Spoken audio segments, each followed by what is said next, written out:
Hi my dear student, watch my video and like and subscribe and press the bell icon to get a latest video on my channel. Today I will teach you about the tense. What is tense?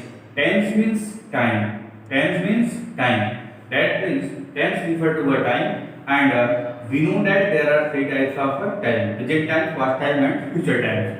That means present tense, past tense and future tense. Times which are going on is called a present tense. Time that is past is called a past tense. Time which will time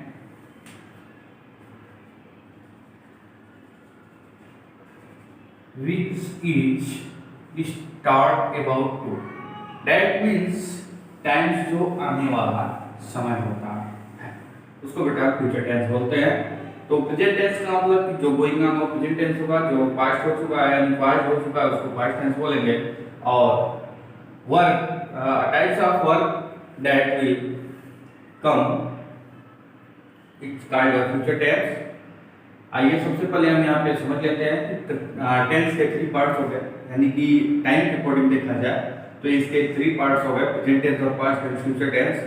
अब जो यहाँ पे present tense है ये कितने types के होते हैं? तो जो प्रेजेंट होते हैं ये फोर टाइप्स के हो गए। प्रेजेंट इंडेफिनिट टेंस होता है, प्रेजेंट इंडेफिनिट टेंस, इसके बाद यहाँ पे कंटिन्यूअस हो जाएगा,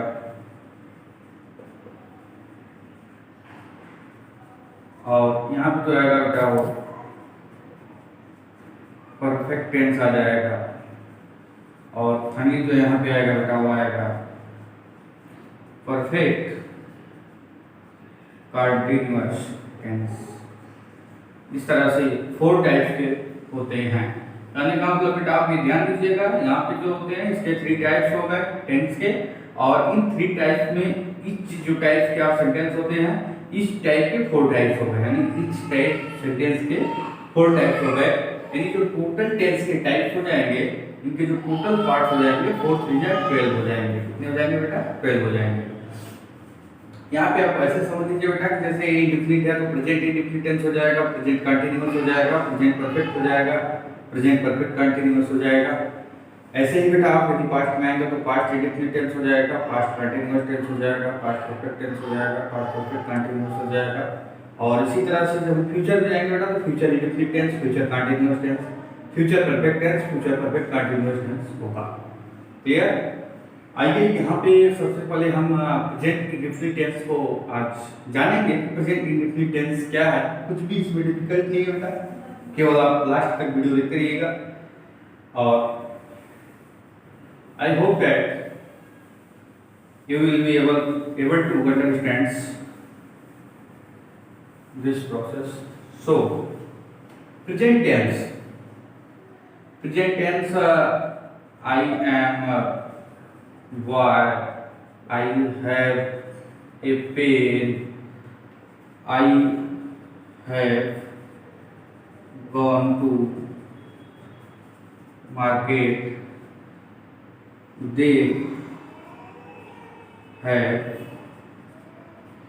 write a letter. It all condition is a present tense.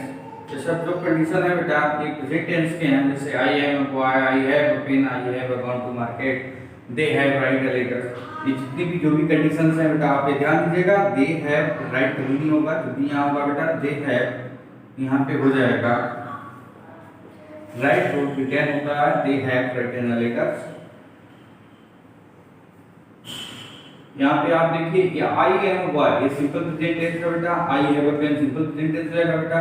और बाकी कि ये जो दोनों है बेटा ये टेंस के टाइप्स हो जाएंगे, और परफेक्ट टाइप्स के हैं। प्रेजेंट परफेक्ट टेंस के दोनों जो एक यहाँ पे सेंटेंस आपको दिख रहे हैं ये दोनों सेंटेंस प्रेजेंट परफेक्ट टेंस के हैं।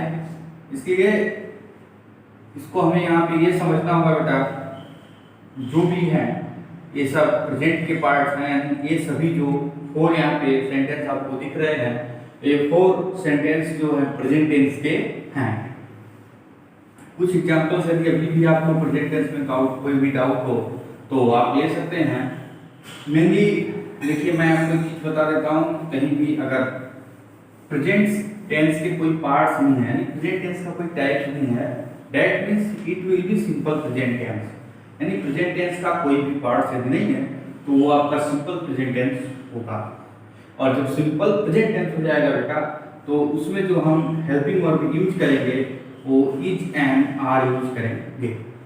एग्जाम्पल के तौर पे हम यहाँ समझ लेते हैं, जैसे कि आई एम बॉय, ये बेटा जो है सिंपल कंडीशन है, यानी कि ये सिंपल प्रेजेंट टेंस हो गया, I am boy, I am boy. Second condition देखिए बेटा, मैं आपको बताऊंगा यहाँ पे कि आई गो टू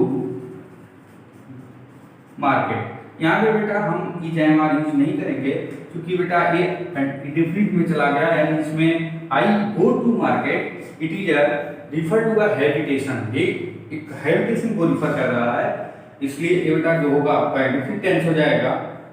और यहाँ पे आई एम अ बॉय, ये सिंपल कंडीशन का है, यानी कि इसमें हम इज एम आर का यूज करके इस सिंपल टेंस को, यानी सिंपल प्रेजेंट टेंस को इस तरह से बना लेंगे।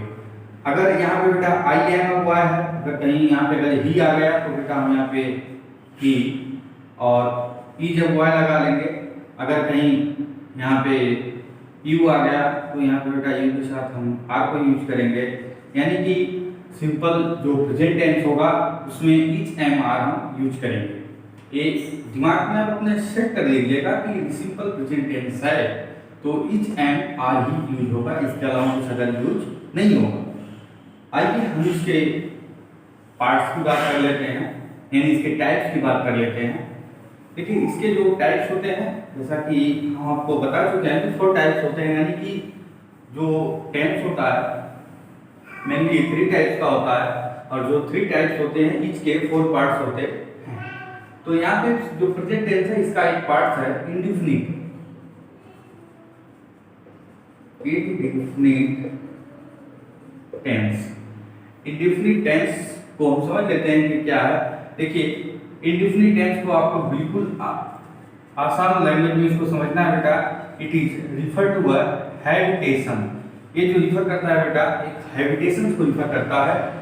इंडेफिनिट टेंस का मतलब ही होता है हैबिटेशन, यानी कि कोई भी सेंटेंस में यदि अगर हैबिटेशन रिफर है that means it will be present indefinite tense. कोई भी इंडेफिनिट हो सकता है, मेनली हम यहाँ पे प्रेजेंट की बात नहीं करेंगे।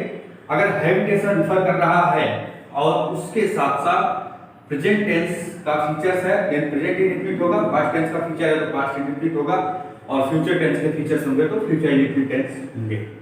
इसमें कोई भी डाउट नहीं होना चाहिए। एक बार हम क्लियर समझ लेते हैं कि हैबिटेशन क्या होता है। कुछ बच्चे इसमें डाउट करते हैं कि सर ये हैबिटेशन क्या है। जैसे I take a glass of water, I take a glass of water. बेटा ये हैबिटेशन हो गया। क्या हैबिटेशन है? That I take a glass of water, it is our habitation. This sentence refer our habitation that I take a glass of water. They write a letter. This sentence refer to a habitation. Which type of habitation? That they write a letter. They write a letter. It is refer a habitation. तो जिस sentence में बेटा habitation आपको refer होता हुआ दिखे, denote होता हुआ दिखे, दैट मींस बेटा वो हो जाएगा प्रेजेंट इंडेफिनिट टेंस, इसमें कोई डाउट नहीं है। I take a glass of water, they write a letter, I he reads a book, he reads a book. बेटा he reads a book habitation है बेटा। What type, which types of habitation? Reads, what? Reads a book, reads a book, ये habitation हो गया बेटा। That means बेटा इस sentence present indefinite tense जो होता है इसमें हमको हैबिटेशन रिफर हुआ दिखता है, डिनोट होता है, इसलिए हम इसको प्रेजेंट इंडेफिनिट टेंस कहते हैं। आइए हमने हैबिटेशंस को तो समझ लिया। यहाँ पे बेटा इसमें ट्रांसलेशंस कैसे हम बनाएंगे एक बार रूल्स हम जान लेते हैं। देखिए ट्रांसलेशन बनाने के लिए सबसे पहले हमको ये चूज करना होगा बेटा कि सेंटेंस कौन सा है। और जैसा कि पहले हम इस चीज को स्टडी कर चुके हैं कि जो सेंटेंस होता है बेटा 4 टाइप्स के होते हैं, जिसमें असर्टिव होता है, इंट्रोगेटिव होता है, इंपरेटिव होता है और एक्सक्लेमेटरी सेंटेंस होता है। जो असर्टिव सेंटेंस होता है बेटा, असर्टिव को हम डिक्लेरेटिव भी बोलते हैं। और असर्टिव जो सेंटेंस होता है बेटा, असर्टिव सेंटेंस 2 टाइप का होता है। एक आपका अफर्मेटिव होता है, अफर्मेटिव सेंटेंस होता है, एक निगेटिव होता है। असर्टिव के बेटा 2 पार्ट्स होते हैं, एक अफर्मेटिव, दूसरा निगेटिव। जो अफर्मेटिव होता है बेटा उसी को हम पॉजिटिव बोलते हैं और सिंपल भी उसी को बोलते हैं। तो पॉजिटिव कह लीजिए, अफर्मेटिव कह लीजिए, सिंपल कह लीजिए, बात सेम है बेटा। तो असर्टिव जो सेंटेंस होता है उसके अगर डिफाइन आप जानना चाहते हैं तो एक बार आप प्रीवियस वीडियो को देख सकते हैं। आइए ऐसे ये देखिए, सबसे पहले हम यहाँ पे जो स्टडी करेंगे बेटा वो सेंटेंस के अकॉर्डिंग लेंगे। हम यहाँ पे अफर्मेटिव कंडीशंस का एक रूल आपको राइट्स करेंगे। यहाँ पे अफर्मेटिव सेंटेंस में हम प्रेजेंट इंडेफिनिट टेंस का ट्रांसलेशन कैसे बनाएं। अफर्मेटिव सेंटेंस में प्रेजेंट इंडेफिनिट टेंस का ट्रांसलेशन हम कैसे बनाएं, इसके लिए क्या रूल होगा आइए हम यहाँ पे देखते हैं। जो रूल होगा बेटा, सबसे पहले हमें सब्जेक्ट लिखना होगा। सब्जेक्ट के बाद जो लिखेंगे बेटा, इसमें देखिए बेटा हेल्पिंग वर्ब यूज नहीं होगा क्योंकि अफर्मेटिव सेंटेंस है। ये आप माइंड में बैठा लीजिए, प्रेजेंट इंडेफिनिट टेंस अगर है तो भूल के भी हमें उसमें हेल्पिंग वर्ब यूज नहीं करना है। किस कंडीशंस में? अफर्मेटिव सेंटेंस के कंडीशंस में। यानी कि प्रेजेंट टेंस का अगर अफर्मेटिव सेंटेंस है उसमें हेल्पिंग वर्ब यूज नहीं होगा, केवल हमको सब्जेक्ट लिखना है। सब्जेक्ट्स के बाद बेटा मेन वर्ब लिखेंगे। जो मेन वर्ब होगा बेटा वो मेन वर्ब का फर्स्ट फॉर्म होगा। और इसके बाद जो आएगा बेटा, इस मेन वर्ब में हम एक चीज और ऐड करते हैं, वो होता है बेटा एस या ई एस। यानी कि जो हमारा मेन वर्ब होगा बेटा, आप यहाँ से एक अंडरलाइन बॉक्स समझिएगा। सब्जेक्ट्स तो पहले लिखेंगे, इसके बाद बेटा मेन वर्ब लिखेंगे। मेन वर्ब का फर्स्ट फॉर्म होगा और इस फर्स्ट फॉर्म में हम ऐड करेंगे एस या ई एस ऐड करते हैं। अब ये बेटा एस या ई एस कब ऐड होगा, इस चीज को आप समझ लीजिए कि जब सब्जेक्ट हमारा सिंगुलर नंबर होगा तो हम एस या ई एस ऐड करेंगे, और सब्जेक्ट हमारा प्लूरल नंबर होगा तो हम एस या ई एस ऐड नहीं करेंगे। चलिए आगे चलते हैं बेटा, एक बार हम इसको फिर आपको डिनोट करेंगे। यहाँ पे आपका आ जाएगा प्लस, ऑब्जेक्ट आ जाएगा। ऑब्जेक्ट के बाद हम जो लिखेंगे बेटा एल सेक्टर रख देंगे, एंड जो भी वर्ड्स रिमेनिंग्स में रहेंगे उसको हम राइट डाउन कर देंगे यहाँ पे। तो आप ये समझिएगा बेटा यहाँ पे कि एक कंडीशंस में आप नोट यहाँ पे लगा लीजिएगा। नोट में लिख लीजिएगा कि we add s e s in condition of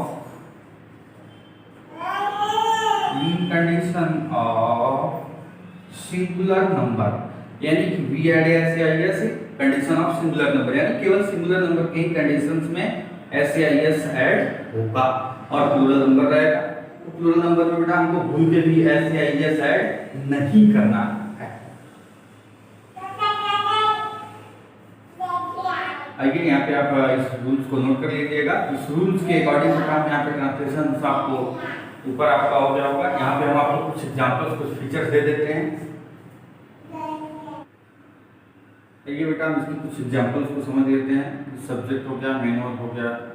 present indefinite tense की अफर्मेटिव में हमने यहाँ पे रूल्स को समझ लिया, बट इसके ट्रांसलेशन कैसे बनाते हैं आगे देखते हैं। हमने सब्जेक्ट्स में ले लिया बेटा, जैसे कोई भी हमने एक यहाँ पे टेंस राइट कर लिया, जैसे I am going to market.